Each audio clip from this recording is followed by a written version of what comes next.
Welcome to Protagonist Pub. My name is Tammy, and this is where characters gather.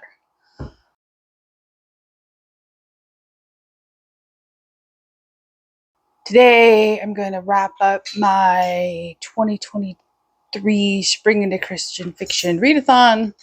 I had some bumps along the way. I made some changes, but I did read 10 books for it.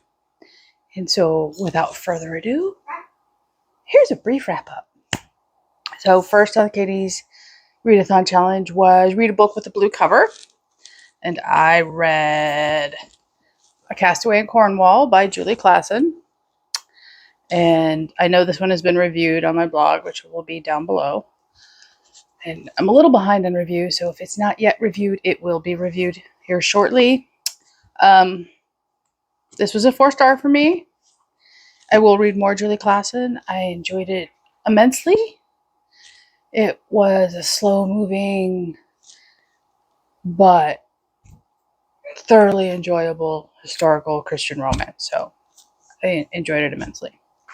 Second on Katie's list is a book you keep looking at but not picking up.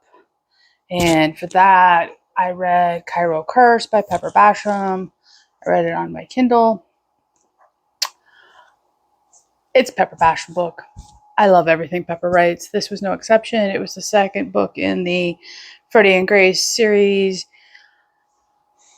This time they're in Cairo on their honeymoon, and Grace, being Grace, gets into trouble, and Freddie, being Freddie, rescues Grace. I absolutely loved this book, completely unsurprisingly, and I'm eagerly anticipating the third book in the series, The Juliet Code, in 2023.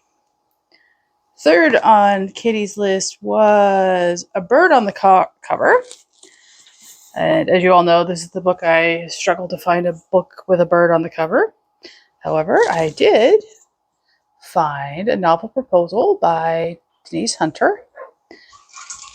Right there are two seagulls. This, I know, is also reviewed on my blog. I love this book. It was funny and whimsical and just two characters you fall in love with almost from the beginning. And Sadie's unfailing optimism is just a joy to read. It's just a joy to read. I don't have another word for it. It's a joy to read. If you're wondering why I'm looking to my right, yeah, my laptop's over here. Number 4 was reread an old favorite. As you know, I don't reread, so I chose to read a new to me author. And I read Recorder by Kathy McCrum. This too is reviewed on my blog.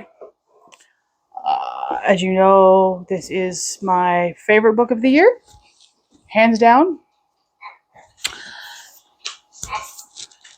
I will read other great books this year. It's going to have to absolutely blow my mind to beat that book. It's Christian science fiction. I am eagerly awaiting the release of the second book in the Children of the Consortium series, which is Aberration in paperback, so it matches my copy of Recorder. I will not be donating Recorder anytime soon. Number 5 is a book that smells nice or is set during Easter time, and I was originally slotted to read Her Unlikely Hero by Valerie Comer. It was on my Kindle.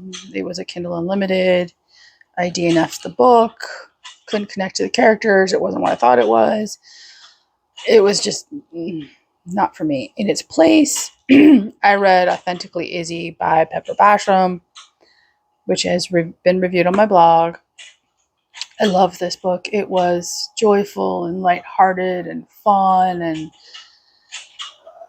just enjoyable beyond words. Number 6 is Flowers on the Cover. For that, I read The Baxters by Karen Kingsbury. It's reviewed on my blog.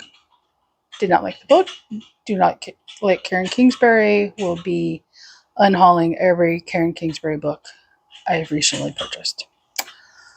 Number 7, a book that has new life. This was supposed to be another Karen Kingsbury book. I have replaced that with Potiphar's Wife by Mesu Andrews. I'll put a picture right here. I read it on Kindle. I loved this book. I haven't reviewed it yet on my blog. I will. It is a 5-star read for me. It was amazing. It's biblical fiction. The reason it fits in this prompt is because our female protagonist, Zuli, starts the book and throughout most of the book is a pagan. And she, by the end of the book,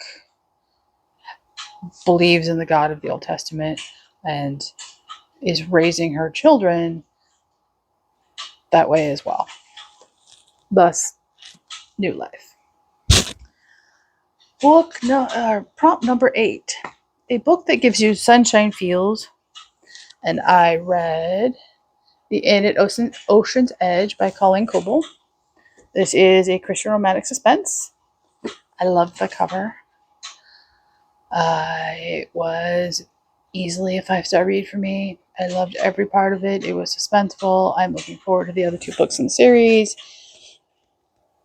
And I can't imagine Colleen Coble letting me down at this point. It's unfathomable. Sorry, number 9. A short book that is less than 250 pages. I read that on my Kindle. It was The Brickhouse Cafe by Carla Lorano. It was a novella, and it is the novella that starts off her new series, which is the Haven Ridge series. I loved it. It's amazing. I believe there's a review for it on my blog as well. And the very last prompt is read the first book in a series. And I read Oath of Brotherhood by Carla Lorano.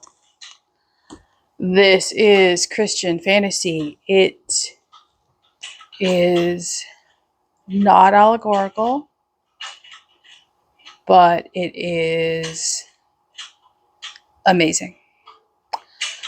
I need to buy the other 2 books in the series. I'm probably not unhauling these. It's very well written. It's based on, you can see the Irish and Scottish influence in the story very much. It is a beautiful story about faith, perseverance in the faith of persecution. And I loved every moment of it. So, thank you to Katie for hosting the readathon. I enjoyed myself very much. I found several new authors I loved, and for that, I am thankful. Please leave your comments down below, and like and subscribe, and I will see you here next time at the Protagonist Pub.